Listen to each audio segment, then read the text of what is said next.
છો મિત્રો? ફરી પાછા આપણે નવું ચેપ્ટર લઈને તમારી સમક્ષ આવી ગયા છીએ. યસ બેટા, સરસ્વતી ગ્રુપ ઓફ એજ્યુકેશન વતી હું કશ્યપ પંડ્યા આપ સૌનું હાર્દિક સ્વાગત કરું છું. વિદ્યાર્થી મિત્રો, ધોરણ 10 ની અંદર આપણે આજે પહેલો લેક્ચર જોઈએ છીએ. કયા ચેપ્ટરનો? આપણું 16મું ચેપ્ટર. યસ, ગયા લેક્ચરની અંદર આપણે ઊર્જાના અલગ અલગ સ્ત્રોતો વિશે માહિતી મેળવી ગયા છીએ. આખું ચેપ્ટર વ્યવસ્થિત, મસ્ત, બ્યુટીફુલ આપણે પૂર્ણ કર્યું છે. તમે સાથે તમારો બુક પણ નોટ્સ બનાવેલી છે, મને ખબર જ છે. એ પાઠનું જ અમુક અહીંયા જે ઉપયોગિતા છે એ બહુ કામમાં આવશે. રેડી? આપણા પાઠનું ટાઇટલ છે નૈસર્ગિક સ્ત્રોતોનું ટકાઉ પ્રબંધન અથવા નૈસર્ગિક સ્ત્રોતોનું ટકાઉ વ્યવસ્થાપન. પાઠનું ટાઇટલ જ ઇન્ટરેસ્ટિંગ છે અને સમજવા જેવું પણ છે, જેની અંદર આપણે નૈસર્ગિક સ્ત્રોતો. હવે સર તમને એવું તો કયો પહેલા અમને કે નૈસર્ગિક સ્ત્રોત એટલે શું થાય? તો ચાલો કહી દઉં કે નૈસર્ગિક સ્ત્રોતો એટલે કે જે કુદરતની અંદર મળી આવતા બધા માનવ ઉપયોગી સંસાધનો કે જે કુદરતી રીતે આપણે બનાવેલા નથી, પરંતુ આપણે તેનો એક ઊર્જાનો સ્ત્રોત કે આપણી જરૂરિયાતનો સ્ત્રોત તરીકે ઉપયોગ કરતા હોઈએ છીએ. તે બધાને નૈસર્ગિક સ્ત્રોત કહેવામાં આવે છે. એને અંગ્રેજી પણ મેં લખેલું છે કે sustainable management of natural resources. Sustainable management of natural resources. હવે જો નેચરલ રિસોર્સિસ એટલે થાય છે નૈસર્ગિક સ્ત્રોતો અને સસ્ટેનેબલ એટલે થાય ટકાઉ. રેડી? મેનેજમેન્ટ એટલે વ્યવસ્થાપન અથવા પ્રબંધન, બંને તમે કહી શકો છો. ઓકે? એટલે આ પાઠની અંદર આપણે અલગ અલગ ઊર્જાના સ્ત્રોતો જે આપણે જોઈ ગયા તેની અંદર જ હવે આપણે જે કુદરતી રીતે આપણને મળતા જે બધા સ્ત્રોતો છે, આપણા કુદરતી રીતે કુદરતની અંદર રહેલા બધા વ્યવસ્થાપનો છે, તે કઈ રીતે કાર્ય કરે છે અને આપણે તેની ઉપયોગિતા કરીએ છીએ, પરંતુ હવે જો એમાં મર્યાદા રાખશું તો આપણને કામનું રહેશે. ત્યારબાદ સૌપ્રથમ મેં અહીંયા તમને રૂપરેખા આપેલી છે. આખા પ્રકરણની અંદર આપણે આ પાઠની અંદર કયા કયા ટોપિક મુખ્ય ભણવાના થશે તેની રૂપરેખા અહીંયા મેં બોર્ડ ઉપર લખેલી છે. તો પાઠની શરૂઆત જ છે તો એનાથી જ શરૂ કરવાના છે. રેડી? વન બાય વન જોતા જઈએ અને સમજતા જઈએ કે સૌપ્રથમ 16.1 નો મુદ્દો આવશે કે નૈસર્ગિક સ્ત્રોતોનું વ્યવસ્થાપન શા માટે જરૂરી છે. જે બધા કુદરતી સ્ત્રોત છે, નૈસર્ગિક સ્ત્રોતો છે, તેનું વ્યવસ્થાપન કરવું એટલે કે તેને વ્યવસ્થિત રીતે આપણે ઉપયોગિતામાં લેવું. પહેલા તેનો અર્થ સમજવો કે નૈસર્ગિક સ્ત્રોત શું છે, તેનો આપણે કયા કયા ઉપયોગ કરીએ છીએ, તેનો ઉપયોગ હવે આપણે જો અમર્યાદિત કરશું તો શું પગલા આવીને ઊભા રહેશે, એ બધાનો અભ્યાસ આની અંદર કરવાનો થશે. અહીંયા મેં લખી દીધું છે, જો નૈસર્ગિક સ્ત્રોતોની અંદર કોણ કોણ આવશે કે હવા, પાણી, જંગલ. રેડી ને? યસ. વન્ય જીવ એ પણ આની અંદર આવશે. રેડી ને? વન્ય જીવો બધાય એ બધા કોની અંદર આવશે? નૈસર્ગિક સ્ત્રોતોની અંદર આવશે. આપણા પર્વતો છે એ બધા. ચાલો, ત્યારબાદનો મુદ્દો આવશે જંગલ અને વન્યજીવ. જંગલ અને વન્યજીવ, કારણ કે સૌપ્રથમ આપણે જંગલનો અભ્યાસ કરવાનો થશે અને ત્યારબાદ પાણીનો અભ્યાસ કરવાનો થશે. તો જંગલોની અંદર વસતા બધા પ્રાણીઓ છે અને જંગલની અંદર અલગ અલગ પ્રકારની વનસ્પતિ થાય છે, જંગલી જીવો થાય છે, પશુઓ, પંખીઓ, બધાની આપણે અહીંયા એનું વ્યવસ્થાપન પણ જોવાનું થશે. અને ત્યારબાદ છે જંગલને લગતી, જેની અંદર પહેલો મુદ્દો આવશે જંગલને લગતી વ્યક્તિઓ. જંગલને લગતી વ્યક્તિઓ એટલે કઈ રીતે કે દાખલા તરીકે જંગલ સાથે જોડાયેલા તમામ વ્યક્તિઓ જે છે, દાખલા તરીકે આપણે વાત કરીએ તો જંગલની અંદર વસતા આદિવાસીઓ, ફોરેસ્ટ ડિપાર્ટમેન્ટની અંદર એટલે કે જંગલને જે દેખરેખ કરતું જે સરકાર જે છે તેઓનું એક આયોજન એટલે કે એ લોકોના મંડળના વ્યક્તિઓ બધાય, તેની આસપાસના રહેણાંક વિસ્તારોની અંદર વસતા લોકો, ખેતી લાયક કરતા બધા ખેડૂતો છે, જંગલ વિસ્તારની આસપાસની જે ખેતી લાયક જમીન જે છે ત્યાં ખેતી કરતા ખેડૂતો. યસ. અને બધા ઓફિસરો, એ બધા આવી વ્યક્તિ જે તે ગણી શકાય. અને આપણે એક જાગૃત નાગરિક તરીકે પણ એક જંગલની જરૂરિયાતોને સમજીએ છીએ, તેના ઉપર આપણે નભીએ છીએ, તેની આવશ્યકતાઓને સમજતા હોઈએ છીએ, એટલે આપણે પણ એક એને લગતી વ્યક્તિ બની શકીએ છીએ. તેવી અમુક વાતો કરશું આપણે, જેની અંદર આપણે ચિપકો આંદોલન, આ સર અમારે તો 8મા 9મા 7મા બધે આવી ગયા છે, ચિપકો આંદોલનના પ્રણેતા. યસ. તો ચિપકો આંદોલનની વાત કરશું કે ચિપકો આંદોલન શું છે, કયા ગામમાં થયું, કયા વ્યક્તિઓ દ્વારા, તેના વિશે આપણે માહિતી મેળવશું. જંગલનું વ્યવસ્થાપન. અહીંયા આ બેસ્ટ મુદ્દો છે બેટા. આપણે સૌપ્રથમ તો જંગલના લગતી વ્યક્તિઓનો અભ્યાસ કરશું, જંગલના સંરક્ષણ માટે કરેલા અમુક આંદોલનો વિશેનો અભ્યાસ કરશું અને અંતે જંગલોનું જે વ્યવસ્થાપન છે, મેનેજમેન્ટ છે, તેના વિશે આપણે સમજવાનું થશે. જો વ્યવસ્થાપન શબ્દ આઈ થિંક તમારા માટે નવો હશે, પણ આ મેનેજમેન્ટ શબ્દ જે છે તેના ઉપર તમને ખ્યાલ આવી જશે. ઓકે, અલગ અલગ પ્રકારે જંગલોને બચાવવા માટે તેઓને નેશનલ ફોરેસ્ટ એ બધું સાંભળ્યું હોય તમે, આપણે અહીંયા ગીર નેશનલ પાર્ક છે, એવા બધે અલગ અલગ તેને વિભાજિત કરી દઈએ. તેઓની જે સીમા જે છે તેને એક બાઉન્ડ્રી બાંધી દઈએ કે જ્યાં વ્યક્તિઓનો પ્રવેશ નિષેધ કરી દેવામાં આવે. ખેતી લાયક જમીન જ્યાં હોય તો તેને હવે બિન ખેતી કરીને જંગલીય જમીન કરવામાં આવે. એવું બધું અલગ અલગ ગવર્નમેન્ટના પ્રોજેક્ટ્સ દ્વારા ચાલતું હોય. આપણે તેનો અભ્યાસ ત્યારે કરી લઈશું. ચાલો, ત્યારબાદનો મુદ્દો 16.3 જે આવશે.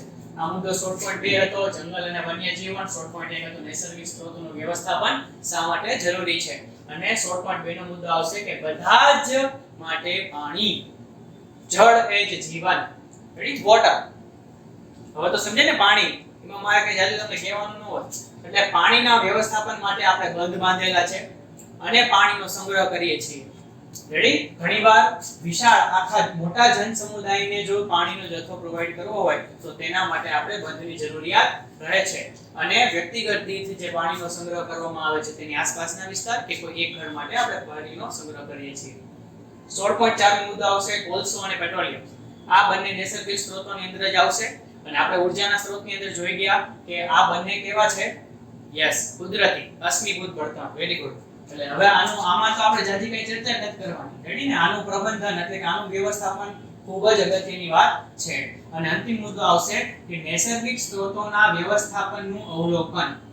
કે આપણે આ બધા વ્યવસ્થાપન જે અલગ અલગ કરી લઈશું, આ બધા સ્ત્રોતોનો અભ્યાસ છે જે કરી લઈશું, પણ પાઠના અંતે જે આપણું અવલોકન તારવવામાં આવશે તેના વિશે અભ્યાસ કરશું કે કયા કયા મુદ્દાઓ જે છે તે નૈસર્ગિક સ્ત્રોતોના વ્યવસ્થાપન માટે અડચણરૂપ છે.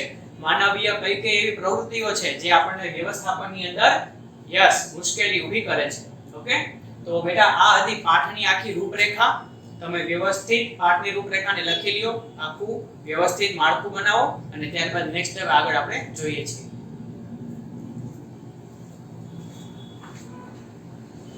ઓકે બેટા, તો હવે આપણે જે આપણે પાઠની શરૂઆત કરીએ છીએ એની પહેલા કાર્બન ડાયોક્સાઇડ વાયુ જે એના વિશે તમને ખ્યાલ છે.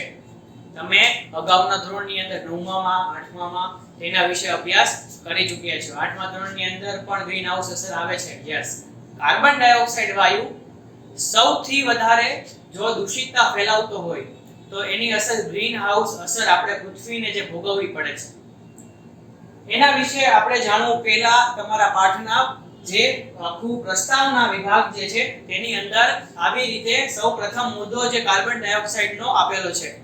કારણ કે નૈસર્ગિક સ્ત્રોતોનું વ્યવસ્થાપન પ્રબંધન સમજવાનું છે તો એની પહેલા આપણે જે અત્યાર સુધીની અંદર હાલના સમયની અંદર નૈસર્ગિક સ્ત્રોતોની ઉપયોગિતા ઉપરાંત તેને નુકસાન કરતા કયા કયા એવા કાર્યો માનવીય પ્રવૃત્તિઓ કરેલી છે તેના વિશે જાણવાનું છે અહીંયા. કારણ કે એને બચાવવા માટે પહેલા એ જાણવું જરૂરી છે કે કઈ રીતે દૂષિત થયા છે, તો આપણે તેના વિરુદ્ધ કંઈક પગલાં લઈને તેને આપણે બચાવશું. એવું જ અહીંયા એક ઉદાહરણ આપેલું છે તમારી જાણકારી માટે છે કે બેટા સૌપ્રથમ કાર્બન ડાયોક્સાઇડ વાયુ જે છે તે ગ્રીન હાઉસ વાયુ છે. કેવો? ગ્રીન હાઉસ વાયુ. હવે ગ્રીન હાઉસની પ્રક્રિયા તમે અગાઉના ધોરણની અંદર ભણી ગયા, તેમ છતાંય હું એક તમને ચાલો સમજાવી દઉં કે સપોઝ કે અહીંયા આ પૃથ્વી છે બેટા, એક વ્યવસ્થિત દોરીએ છીએ. રેડી? જો આ ગોળાકાર પૃથ્વી છે અને તેની ફરતે ઓઝોનનું સ્તર આવેલું છે. ઓઝોનનું સ્તર O3 તમને ખબર જ છે. યાદ છે ને બેટા? યસ. એટલે અહીંયા જો લખું છું O3 એટલે ઓઝોન. તે શું કરશે? સૂર્યના પ્રકાશના કિરણોને સૌપ્રથમ અહીંયા બહારથી જ વધારે જે ઊર્જા હશે તેને શોષી લેશે અને અમુક ભાગ જે છે તે પૃથ્વી તરફ મોકલશે અને અમુક ભાગ ત્યાંથી ફરી પાછો અવકાશની અંદર મોકલી દેશે. જો મસ્ત ઘટના છે. હવે અહીંયા આ સૂર્ય છે,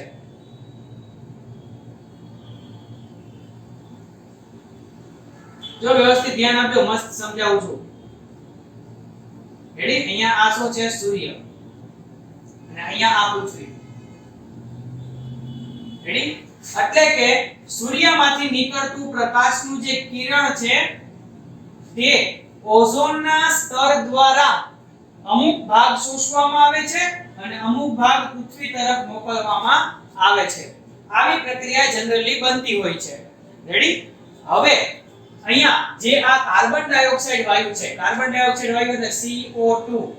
રેડી? કાર્બન ડાયોક્સાઇડ વાયુ છે તે ઘટ હોવાને લીધે તે પોતાનું એક અલગ લેયર બનાવે છે. જો અહીંયા આ બ્લુ લેયર છે એ કાર્બન ડાયોક્સાઇડ નું છે. રેડી? હવે શું થશે પ્રક્રિયા કે સૂર્યમાંથી જે કિરણ નીકળ્યું હશે હવે તે ઓઝોનના સ્તરની અંદર નુકસાન કરે છે એટલે તે સીધું પૃથ્વીની તરફ આવશે. રેડી? સીધું પૃથ્વી તરફ આવશે એટલે પૃથ્વીની સપાટી સાથે ભટકાશે અને ત્યાંથી ભટકાઈને ફરી પાછું અવકાશની તરફ વળતું હશે ત્યારે કાર્બન ડાયોક્સાઇડ નું સ્તર છે તેને અવકાશની અંદર જવા દેશે નહીં અને એ જ કિરણ ફરી પાછું ભટકાઈને પૃથ્વી તરફ ફરશે. એક તો ઓલરેડી કિરણ આવતું હતું જેનાથી પૃથ્વીની અંદર હુફાળું વાતાવરણ રહેતું હતું, પરંતુ પૃથ્વીની જે વાસ્તવિક કુદરતી પ્રક્રિયા છે તેને આ કાર્બન ડાયોક્સાઇડે બંધ કરી દીધી એટલે જે પ્રકાશનું કિરણ પાછું અવકાશમાં ફરતું હતું તે ફરી પાછું પૃથ્વી તરફ ફરી ગયું, જેના લીધે વૈશ્વિક ઉષ્ણતા એટલે કે ગ્લોબલ વોર્મિંગ નો અત્યારે ખતરો ઊભો થયો છે અને ગ્લોબલ વોર્મિંગ ની સમસ્યા સર્જાણી છે. દેખીતી વસ્તુ છે ને કે સૂર્યના પ્રકાશનું કિરણ એક તો એની અંદર ઉષ્મા હશે, ઊર્જા હશે, તે પૃથ્વીની સપાટી સાથે અથડાય છે અને ફરી પાછું અવકાશમાં જતું રહે છે. રેડી? હવે પરંતુ આ કાર્બન ડાયોક્સાઇડના સ્તરના લીધે તેને કિરણ ભટકાઈને ફરી પાછું પૃથ્વી તરફ ફરે છે. ઓઝોનનું સ્તરમાં ગાબડું પડે છે એટલે જેટલી બી ઇન્ટેન્સિટી ધરાવતો પ્રકાશનો જે કિરણ છે એ તો સંપૂર્ણ ક્ષમતા સાથે આવે છે. તો આ કેટલી એક મોટી સમસ્યા છે તમે વિચારી શકો છો. ગ્રીન હાઉસ નો અર્થ એ થાય બેટા આપણે નર્સરી જોઈ હશે તમે બધા, તો નર્સરીની અંદર સામાન્ય રીતે આવી વ્યવસ્થા કરવામાં આવે કારણ કે ત્યાં વનસ્પતિઓને ઉષ્માની જરૂરિયાત હોય છે એટલે એ લોકો એવી વ્યવસ્થા કરે કે સૂર્યના પ્રકાશનું કિરણ તેની ગ્રીન હાઉસની અંદર આવે પરંતુ પાછું બહાર ન જાય એટલા જ માટે ત્યાં એક વ્યવસ્થા કરે અને એને ગ્રીન હાઉસ કહે. હવે આને અસર પૃથ્વીની અંદર જોવા મળે છે એટલે કે આ અસરને આપણે ગ્રીન હાઉસ અસર કીધી છે. જો મસ્ત કોન્સેપ્ટ છે. ઓકે? તો આ વાયુ જે છે એ આપણા બધા સ્ત્રોતોને નુકસાન પહોંચાડશે કારણ કે પૃથ્વીનું તાપમાન જેમ જેમ વધતું જાય તેમ તેમ એની અંદરની જે બધી પ્રક્રિયાઓ છે, કુદરતી પ્રક્રિયાઓ છે તેમાં હાનિ પહોંચશે. ઓકે? તો કાર્બન ડાયોક્સાઇડ જે છે તેની સૌથી વધારે અસર શું છે? ગ્રીન હાઉસ અસર. કારણ કે તે એક ઘટ માધ્યમ બનાવે છે અને કિરણોને રોકી રાખે છે. પૃથ્વીનું સરેરાશ તાપમાન શું થઈ જાય છે? વધે છે. જો અહીંયા ખાસ મુદ્દો હાઇલાઇટ કરજો. સરેરાશ તાપમાન, પૃથ્વીના સરેરાશ તાપમાનમાં વધારો થાય છે. હવે સર આપણે તેની સમસ્યા તો જોઈ ગયા પણ તેનાથી બચવા માટે અમુક પ્રોટોકોલ્સ બનાવેલા છે કે જેને કાઇટો પ્રોટોકોલ, કાર્બન ડાયોક્સાઇડ માટેના રચેલા પ્રોટોકોલ શું છે? કાઇટો અથવા ક્યોટો, બેય પણ તમે બોલી શકો છો. Kyoto protocol. ચાલો તો જાપાનના ક્યોટો શહેરમાં ડિસેમ્બર 1997 માં આ પ્રોટોકોલ બનાવવામાં આવેલો. તો જાપાનની અંદર 16 ફેબ્રુઆરી 2005 માં આનો અમલીકરણ કરવામાં આવેલું. આ બધી તારીખો, ડેટ્સ બેટા તમારે યાદ રાખવાની છે. ઓકે? કઈ સાલ અને કયો મહિનો. ત્યારબાદ છે કે ડિસેમ્બર 2006 માં 169 દેશોએ આ કરાર ઉપર હસ્તાક્ષર કરેલા. તમે યુનાઇટેડ નેશન નું નામ સાંભળ્યું હોય, સંયુક્ત રાષ્ટ્ર સંઘ. તેની અંદર બધા જ દેશો જે છે ઈ આવા પ્રોટોકોલ્સ ઉપર સહમતિ દર્શાવે કે બધા જ દેશોની જો સહમતિ હશે તો આપણે અહીંયા આનો અમલ કરશું. એવી જ રીતે બધા દેશો નહીં પરંતુ અમુક ટકાથી એટલે કે 70% ઉપર જો મત પોઝિટિવ આવે તો એ લોકો અમલ કરતા હોય છે. એટલે અહીંયા જેમ કે લખેલું છે કે 169 દેશોએ આ કરાર ઉપર, કયા કરાર ઉપર? Yes, Kyoto protocol. એના ઉપર શું કર્યા? હસ્તાક્ષર આપ્યા એટલે કે મંજૂરી આપી દીધી. તેનાથી શું થયું મંજૂરીથી કે આ કરારથી કાર્બન ડાયોક્સાઇડ એટલે કે CO2 અને અન્ય ગ્રીનહાઉસ વાયુઓના ઉત્સર્જનમાં સરેરાશ 5% નો ઘટાડો થઈ ગયો. જો પ્રોટોકોલ્સ બનાવે એટલા જ માટે કે તેમાં ઘટાડો થાય. જો અમુક ઓલા કે નિયમો કેના માટે હોય, આપણે પાછા અમુક તો એવા કે નિયમો છે તોડવા હાટું છે, એવું ન હોય. નિયમો જે છે તે વ્યવસ્થાને સારી રીતે ટકાવી શકીએ, એકદમ મજબૂત રીતે એનું વ્યવસ્થાપન, એનું મેનેજમેન્ટ થઈ શકે એટલા માટે અમુક પ્રોટોકોલ્સ બનાવેલા હોય. તો એવા જ કાર્બન ડાયોક્સાઇડના નિયમન એટલે કે તેના વપરાશ માટે અને તેના ઉત્સર્જન માટેના આ પ્રોટોકોલ બનાવેલા હતા, જેને ક્યોટો પ્રોટોકોલ કહેવામાં આવે છે. ઓકે બેટા, સમજાઈ ગયું? તો આ બોર્ડ ઉપરનું લખાણ તમે લખી લ્યો, ત્યારબાદ નેક્સ્ટ હમણાં આગળ આપણે જોઈએ છીએ. યસ બેટા, તો આપણે કાર્બન ડાયોક્સાઇડની જે ગ્રીનહાઉસ અસર અને નૈસર્ગિક સ્ત્રોતોના બગાડ જે થાય છે તેના ઉપર આપણે અસર જોઈ ગયા. હવે વાત આવે છે પર્યાવરણની. આપણી આસપાસની અંદર રહેલું આપણું અગત્યનું સૌથી મહત્વપૂર્ણ જો આપણી જરૂરિયાતને સંતોષતું હોય તે છે આપણું પર્યાવરણ. પર્યાવરણની અંદર બેટા બધી જ પ્રકારની અંદર વસ્તુ નૈસર્ગિક સ્ત્રોત આવી છે કે જેની અંદર આપણે જમીન કહીએ, વન્ય પ્રાણીઓ કહીએ, આપણે પાલતુ પ્રાણીઓ કહીએ, આપણે આપણું ખુદ માનવ સજીવ જેની વાત કરીએ, ત્યારબાદ હવા, રેડી બધું જ છે પર્યાવરણની અંદર, બધું છે. અને આપણી જરૂરિયાત માટે આપણે તેના ઉપર નભીએ છીએ. તેને બચાવવાની હાલ જરૂર ક્યારે પડી છે એ હું તમને કહેવા માંગુ છું. કારણ કે આપણે તેનો બિનજરૂરી ઉપયોગ કરીએ છીએ. માનવની દિન પ્રતિદિન પોતાની જરૂરિયાતો વધતી જાય છે. આપણે ઔદ્યોગિકરણ, તકનીકી વિકાસ આ બધા મુદ્દાઓ તરફ અત્યારે ધ્યાન દોરીએ છીએ, પરંતુ સામે આપણને તેના ડ્રોબેક સ્વરૂપે આપણને આ એક જોખમ આવીને ઊભો રહ્યો છે કે હાલ આપણે પર્યાવરણને સંરક્ષણ કરવું પડે છે, તેના માટેના અમુક પ્રોટોકોલ્સ ઘડવા પડે છે, તેના માટેના અમુક નિયમો કાયદાઓ બનાવવા પડે છે. તેથી અહીંયા હવે આપણે એવી એક સંગઠનોની વાત કરવાના છીએ કે જેઓ સરકાર સાથે કે ખુદ પોતે સ્વનિર્ભર પર્યાવરણની જાળવણી અંગેના કાર્યક્રમો કરે છે, જેની અંદર અલગ અલગ સંસ્થાઓના નામ આપણે લખેલા છે. તો સૌપ્રથમ શરૂ કરીએ છીએ કે પર્યાવરણ જાળવણી અંગે જાગૃતિ ફેલાવનારા સંગઠનો અથવા ગ્રુપ. રેડી? યસ. હવે પર્યાવરણની વાત આવી છે તો જેની અંદર સૌપ્રથમ આવે છે NGOs એટલે કે non government organization. NGO non government organization કે જેને ગુજરાતીની અંદર બિન સરકારી સંગઠનો કહે છે. રેડી? આ યાદ રાખજો, નોન ગવર્નમેન્ટ ઓર્ગેનાઇઝેશન. આ બધું NGOs નું નામ તમે સાંભળ્યા હોય, પરંતુ આજે ફૂલ ફોર્મ પણ આવી ગયું છે કે નોન ગવર્નમેન્ટ ઓર્ગેનાઇઝેશન, બિન સરકારી સંગઠન. અહીંયા એક ઉદાહરણ પણ આપેલું છે કે મેરા દેશ ફાઉન્ડેશન જે છે તે પર્યાવરણની જાળવણી અંગેના અમુક વિવિધ કાર્યક્રમો કરે છે અને તે નોન ગવર્નમેન્ટ ઓર્ગેનાઇઝેશન છે બેટા. જો અમુક સંગઠનો છે તે સરકાર દ્વારા ચાલતા હોય, અમુક સરકાર થકી ચાલતા હોય અને અમુક સ્વનિર્ભર હોય. ગ્રુપની અંદરના બધા મેમ્બર્સો પોતાની રીતે જાગૃતિ ફેલાવતા હોય, પોતાની રીતે ફંડફાળો કરતા હોય, એવી રીતે અલગ અલગ કાર્ય પદ્ધતિ ચાલતી હોય. સરકારની જો વાત કરીએ તો સરકાર દ્વારા પર્યાવરણની જાળવણી માટે, જંગલોની રક્ષા કરવા માટે એક આખું ફોરેસ્ટ ડિપાર્ટમેન્ટ હોય છે, આખો વિભાગ ઘડવામાં આવે છે. રેડી? ઘણી ગવર્નમેન્ટ સંસ્થાઓ અત્યારે હાલ પ્રાઇવેટ સંસ્થા રૂપે ભાગ કરીને બંનેઓ મિલ એટલે કે ભાગ કરીને સાથે કામ કરીને પર્યાવરણનું શું કરે છે? રક્ષણ કરે છે. ઓકે, નોન ગવર્નમેન્ટ ઓર્ગેનાઇઝેશન એટલે કે બિન સરકારી સંગઠન. ત્યારબાદ આવે છે CSE એટલે કે the centre for science and environment.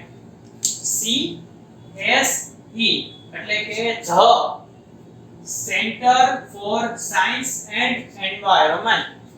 Ready? આ બધા નામ છે, આ તમારે યાદ રાખવાના છે બેટા. TERI નેક્સ્ટ આવે છે TERI એટલે કે the energy and resources institute. The energy and resources institute. Ready? આ બધા શબ્દો જો બેટા યાદ રાખજો. અને ત્યારબાદ આવે છે WTI એટલે કે wild life trust of India. Wild life trust of India. હવે આ વાઇલ્ડ લાઇફ છે બેટા એટલે કે જંગલોના પ્રાણીઓને લગતી અહીંયા વાત કરવાની છે. રેડી? વાઇલ્ડ લાઇફ પર્યાવરણની અંદર જંગલીય પ્રાણીઓ તો બધા આવી જ જાય.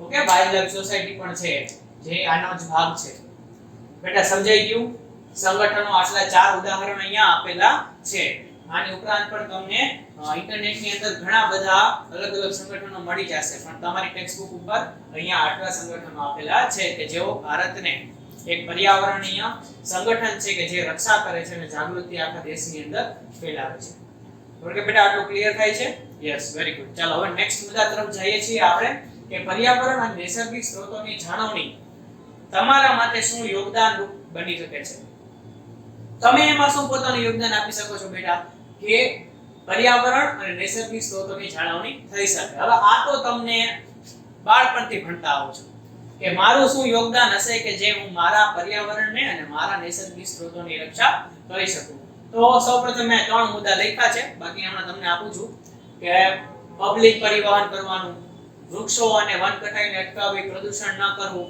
એટલે આ બધું આવડે કે પર્યાવરણને નુકસાન ન થવું જોઈએ ઇકો ફ્રેન્ડલી જેને આપણે કહીએ છીએ હવે કોન્સેપ્ટ આવ્યો છે ઇકો ફ્રેન્ડલી બધી વસ્તુઓ ઇકો ફ્રેન્ડલી કરવાની છે એક આત્મનિર્ભરતા સાથે હવે ઇકો ફ્રેન્ડલી પણ જરૂરી છે કારણ કે જેટલી પણ વસ્તુ પર્યાવરણની છે કુદરતની વસ્તુ કુદરતમાં વિલીન થઈ જશે બેટા એક વસ્તુ સમજમાં રાખવાની છે આપણે અહીંયા કહેવત છે કે આજ માટીનું છે ને માટીમાં જ મળી જવાનું છે એવી જ રીતે કુદરત પોતાની બધી જ વસ્તુઓ પોતાની પાસે રાખે છે અને તેનો પોતે જ ફરી પાછો ઉપયોગ કરતું જાણે છે હવે વાંધો ક્યાં પડે કે જ્યારે માનવીય નિર્મિત કૃત્રિમ પદાર્થો બધા છે દાખલા તરીકે પ્લાસ્ટિક તો પ્લાસ્ટિકની વિઘટનની પ્રક્રિયા ઝડપથી થતી નથી બધાને ખબર જ છે પણ તેનો ઉપયોગ કર્યા બાદ તેનું જે મેનેજમેન્ટ છે કે તેઓની કઈ રીતે પ્રક્રિયા કરવી તેઓનો કઈ રીતે ફરી ઉપયોગ કરવો તેના વિરુદ્ધ આપણે અત્યારે હવે ઉજાગર પ્રકાશ પાડવાની જરૂર છે રેડી તે હમણાં આપણે આગળ અભ્યાસ કરવાના જ છીએ પરંતુ એટલે